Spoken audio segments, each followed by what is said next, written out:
right, so we are live now on Facebook. Hi everyone, my name is Samia Hassan. I'm the Executive Director of the Council of Agencies Serving South Asians. We're back with part 16 of our anti-hate series. We decided to switch up last week instead of doing last week just to meet the schedule of our guest for today, who I will introduce in just a few seconds. But before we do that, I wanted to do a brief land acknowledgement. The work of the Council of Agencies Serving South Asians takes place on traditional Indigenous territories of the Huron-Wendat, the Haudenosaunee, and the territory of the Mississaugas of the Credit. This territory is part of the Dish with One Spoon Treaty, an agreement between the Anishinaabe, the Haudenosaunee, and the allied nations to peaceably share and care for the resources around the Great Lakes. This territory is also covered by the Upper Canada Treaties. Today, Takaranto, the traditional Mohawk name of this area called Toronto, meaning a gathering place, and its surrounding areas are still home to Indigenous people, and we're grateful to have the opportunity to meet, work, and play on this territory as settlers. And again, today's session, as we did about 3 weeks ago, we will talk about hate crimes and hate crime reporting and how it's policed and how law enforcement are going about handling the issue. We also wanted to recognize in doing that there is a disproportionate policing and incarceration that happens in Indigenous communities and the resulting negative consequences of the well-being of Indigenous communities as a result. And we also wanted to recognize that Indigenous communities suffer great harm resulting from hate crimes particularly, and hate speech against them. And we call on all three levels of government to invest in strategies to combat hate crimes. So today, like I mentioned, we will talk about the process of hate crime reporting, what various different police services are doing to be more community friendly in their reporting process, and what happens to perpetrators after the reporting happens. We have a staff member, and we're very grateful and fortunate to have a staff member from the Ottawa Police Service here today to talk about the changes that have been made to their own hate crimes unit over the last few years. Thank you, Detective Ali Toghrol, for joining us today. Before I start asking you questions, I just wanted to do a short biography so our viewers know a little bit more about you. So Detective Ali Toghrol has been with Ottawa Police Service for the last 14 years. He works in the Department of Security Intelligence and Hate Crimes Investigations. He is the first officer hired by Ottawa Police of Iranian origin. Detective Ali has worked in various units including recruitment, organized fraud, criminal investigation, and hate crimes. He has a master's in terrorism and security, and he speaks Farsi, Dari, Pashto, and Arabic. Welcome, Detective Ali, to our conversation. Thank you so much. Thank you. No, not a problem. It's our pleasure. So as we start to talk about your particular police service, can you walk us through how your unit works, like the hate crimes unit, from the point when someone comes in or reports a hate crime that has happened, and then how is it determined whether or not the hate crime, whether or not it will be charged as a hate crime? Well, just it's funny that as of today, actually, we became a standalone unit. So we're no longer under our criminal intelligence. We are a standalone hate crime unit. We will comprise of a sergeant and 2 investigators, which will be full-time hate crime investigators. And we're calling it's and kind of just to rebrand, it's going to be called the Hate and Bias Crime Team, because again, those two things are somewhat separate from one another in terms of criminality and the threshold. Now, what we've done is we've kind of tried to make it as easy as possible for people to be able to report hate or bias incidents. So there's multiple options. We have an online component, which we feel a lot of people feel comfortable for various reasons. Some people just don't feel comfortable having that direct interaction with the police. They just don't want an officer in uniform to come to their door for whatever reason. So we have an online component. We have a telephone reporting where they can call us over the phone, and a call taker will take the report over the phone. There's always the patrol response if it's a crime in progress or we feel that the victim's in need of the police. So we do that as well. And there's also people can walk in pre-COVID into a police center and do the reporting. But once the report is submitted, we train all of our members who are in positions to be able to take reports, from frontline to call center, dispatchers, everybody, to understand what hate crimes and bias crimes are. And therefore, every report that is submitted, it gets which meets a certain threshold of either a bias or a hate incident, come directly into our workplace, and we review all these reports. And at that point, we make the determination. Similar to what the inspector from York Region was saying, first we need it for it to be an actual criminal offense. That's the first thing we'll look at, and then we look into the hate bias motivation behind it. But we have a really good kind of an approach in terms of majority of our reports and the complainants are responded within 72 hours. So that's what we've done over the past year. Again, just to show how important these things are, these incidents are to the community, to reassure them that we will do everything we can to kind of meet their needs. Great, thank you. So can you, so before I go on to the next question, I just wanted to, for the viewers, if there is any questions that anybody has for Detective Ali, if you can post them before 4:20, and we will try our best to get to them. So can you just elaborate a little bit, because it's the first time I'm hearing about a hate and bias crimes unit. So can you differentiate, like, how do you differentiate whether it's a hate crime or a bias crime? Like, what is your definition? Well, in terms of being able to prove a hate incident, the threshold is very high. It's a little bit easier to be able to prove a bias. It's very hard to say that this individual hated this group, which is protected by the charge. It's a little bit easier to say that individual had biases towards this group. That's why we kind of said hate and bias are kind of a combined it's a combined phrase or terminology that we use, just to make it easier. Because when you talk about hate crimes, it often makes things a little bit tricky for the complainants and the victims. But when you say bias, it makes it a little bit easier in terms of being able to kind of get that message out. And are the charges similar, or how do you determine charges for? So again, for the charges, there is no you need that initial criminal offense to take place, with the exception of the 3 offenses that are propaganda offenses: willful promotion of hatred, public incitement of hatred, and advocation of genocide. Those are really the only 3 charges under the criminal code that really specifically deal with hate crimes.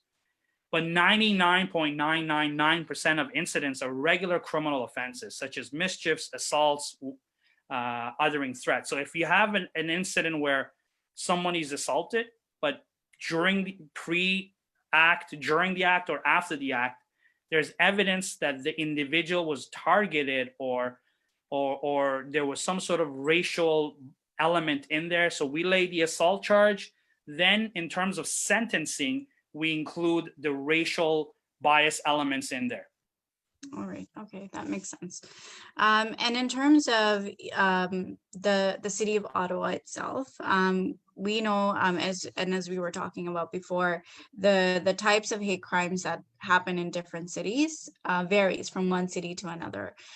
So what do you see as the most prominent forms of hate crimes or hate incidents that happen within Ottawa?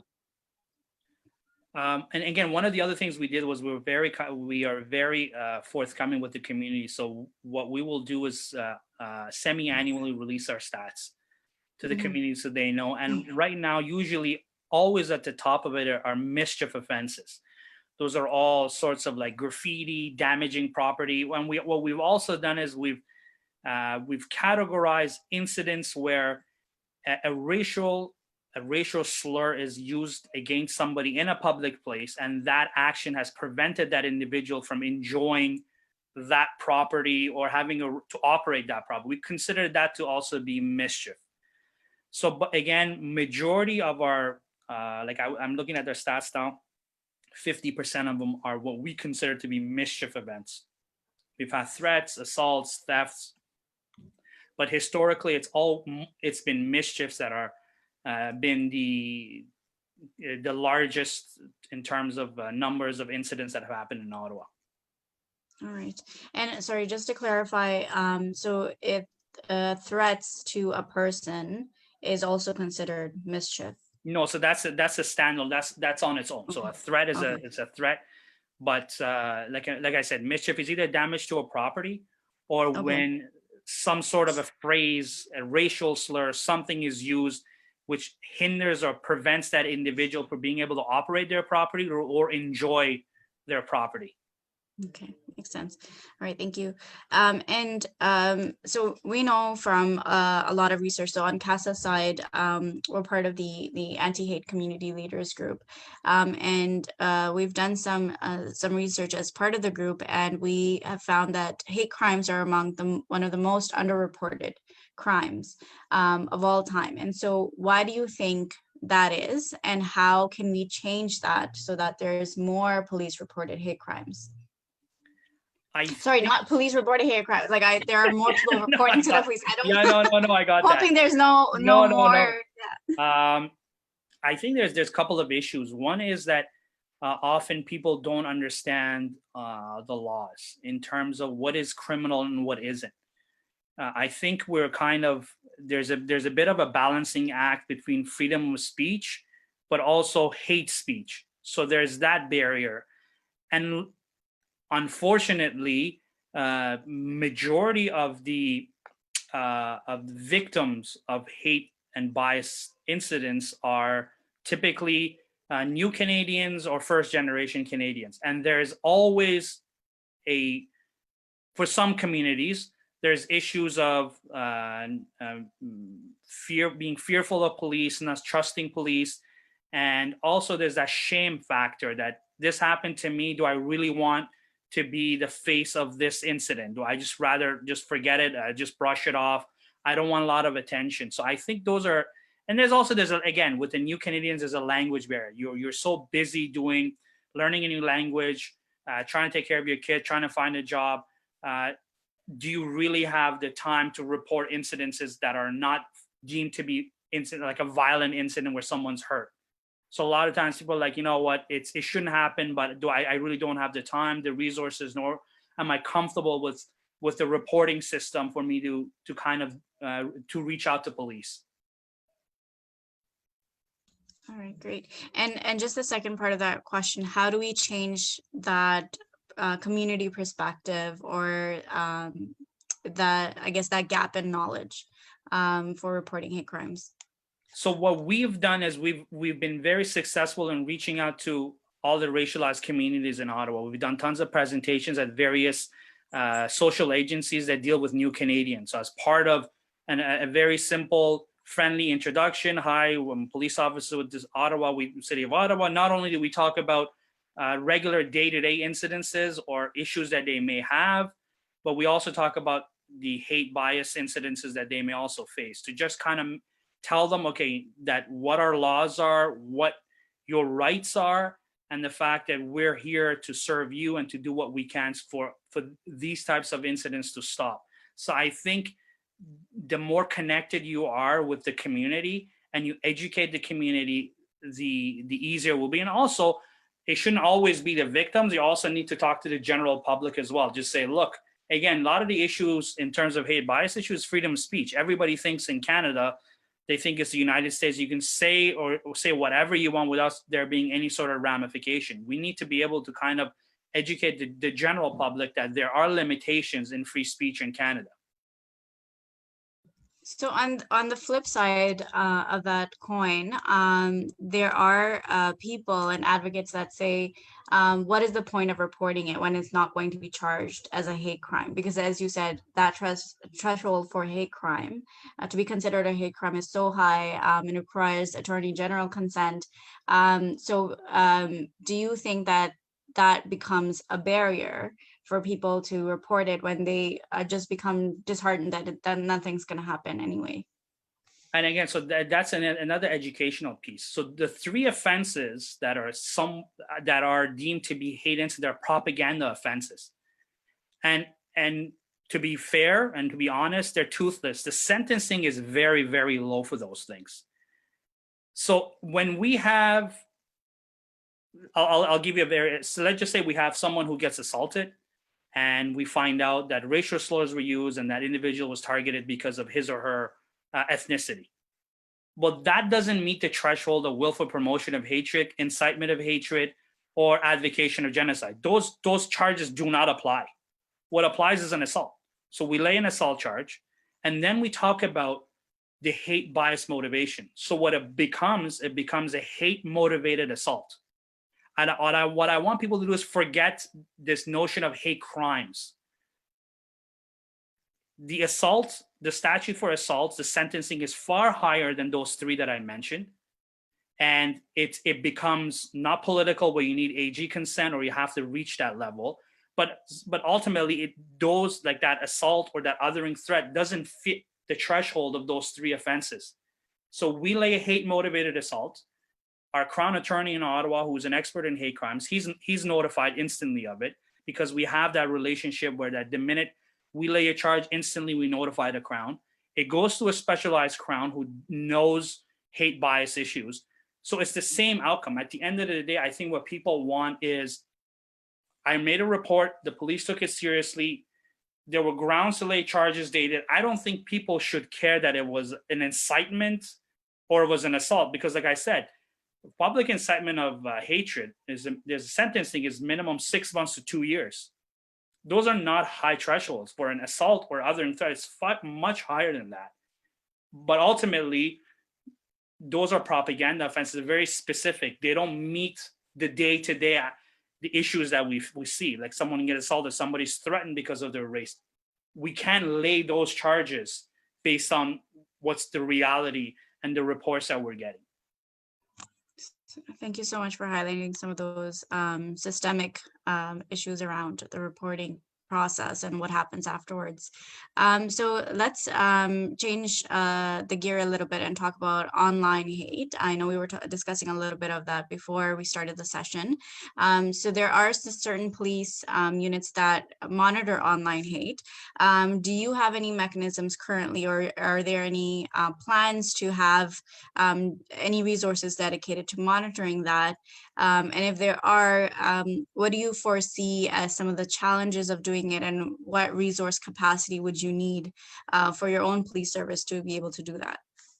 So we have a couple of softwares that we use that monitors hate speech online, and we have analysts who look at that, and we're looking into hopefully developing a cybercrime unit in the future that would kind of tackle these sorts of issues. We do have resources in Ottawa for the larger issues with the RCMP cybercrime unit, where we can turn to them for help. But it is a component of, there's a lot of these things are happening online because people from anywhere in the world can spew hate unfortunately out of the comfort of their own room without having to worry about anybody seeing them, anybody hearing them. So that's one of the negative things about the internet. There's a lot of positives, but that's one of the components that we deal with. And it's, for us, it does become very hard, like we mentioned, being able to track down the individual, because a lot of times they're not even happening within Canada or within Ottawa, not even in Ontario. So being able to find out who's actually responsible, because there's a lot of IP vanish, people are hiding their IP addresses.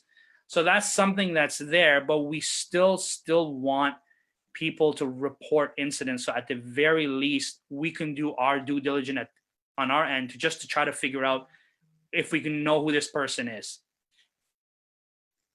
So how does that work? Like if we were to just break it down for somebody, if they're in, say, for example, Durham region, and they're on their Facebook and they have somebody spewing hate speech against them, do you report that to Durham police? Or if you're a resident of some other city, who do you report that to? It should go to the police service of where you are. So if you're in Durham, you're getting this, it should, even if you think the person, I'll just throw something, this is a person in Australia, it still should go to Durham police, and they will do their reporting, and they'll try to figure out where it's actually coming from. So it should always go to the police force or service of your jurisdiction.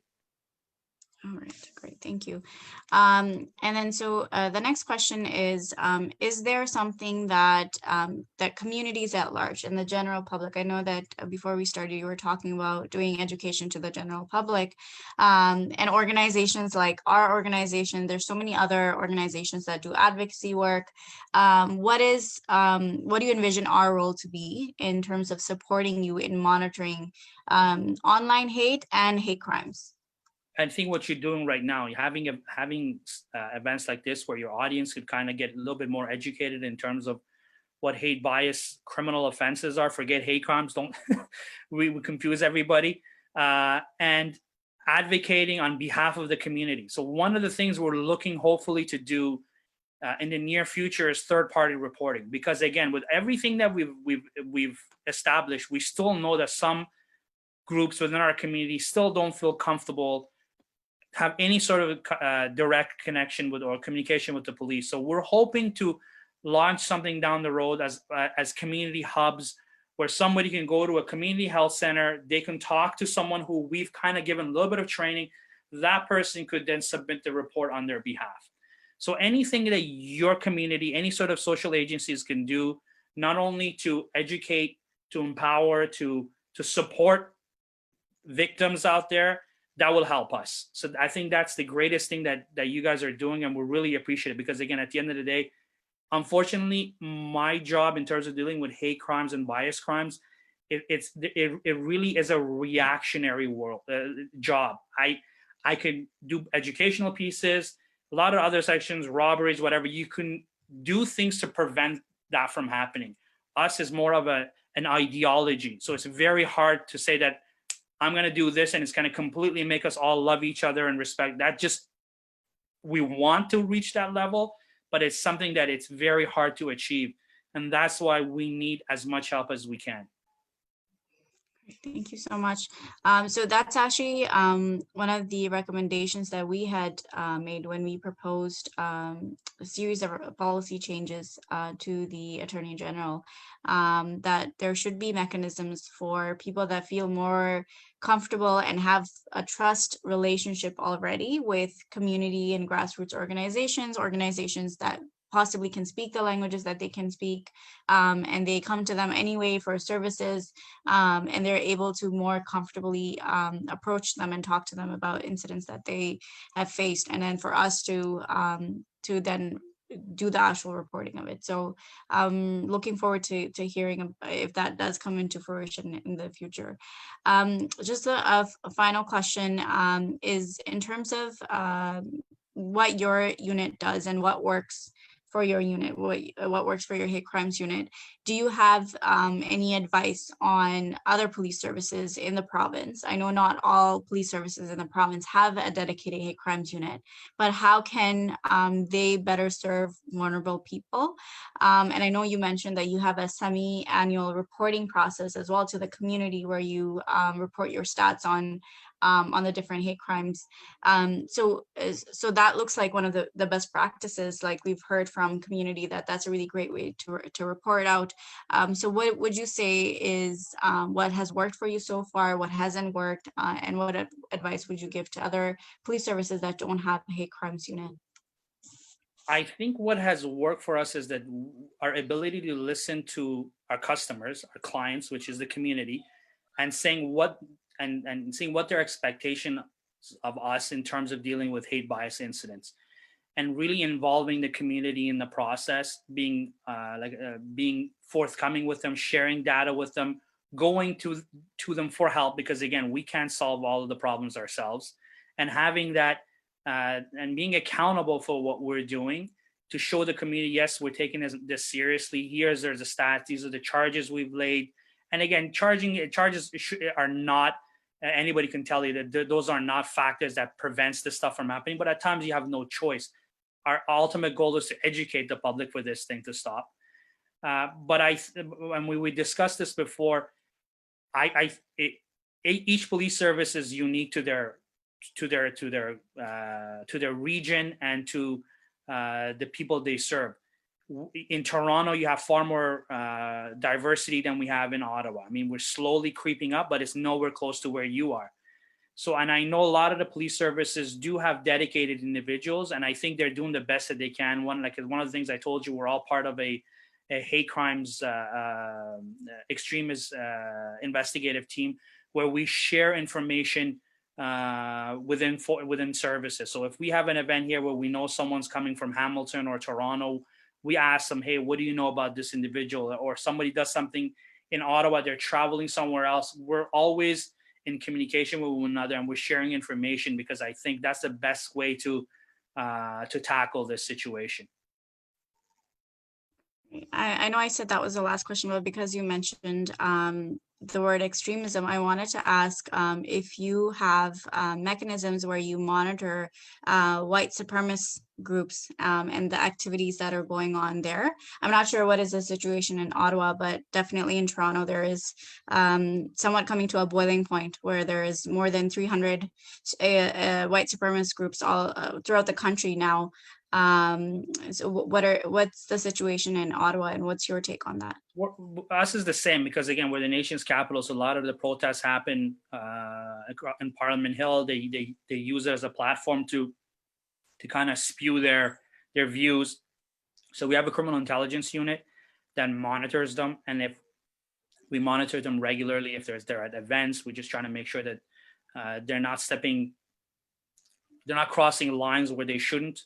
But again, that's one of the concerns that I think every police service in Ontario and I think in the US have, is the rise of right-wing extremism. I think they shouldn't be taken lightly, and we know that, and we tried our best to monitor them, and just to make sure that, again, if they're doing things that they shouldn't be doing, that there's a response. Great. Thank you so much, Detective Ali, for joining us today. That's all the time that we have. Do you have any closing thoughts before we go? Again, thank you so much for having me. Thank you for the work that you're doing for the community. And we, like I said, from the policing world to a social service agencies, we really, really appreciate all the work that you're doing. You guys are truly the unsung heroes of tackling issues like this. And I really thank you for giving me this opportunity to talk to you and to your listeners. Thank you so much. Thank you so much, Dr. Detective Ali. I just almost called you doctor. You're not the first one. The last interview was the same thing. All right, maybe next time we'll have a doctor here to talk about some of those issues in their field. So we'll be back in 2 weeks' time on Tuesday, November 10th at 4 p.m., where we will continue to explore issues of hate and how to address them. Thank you so much.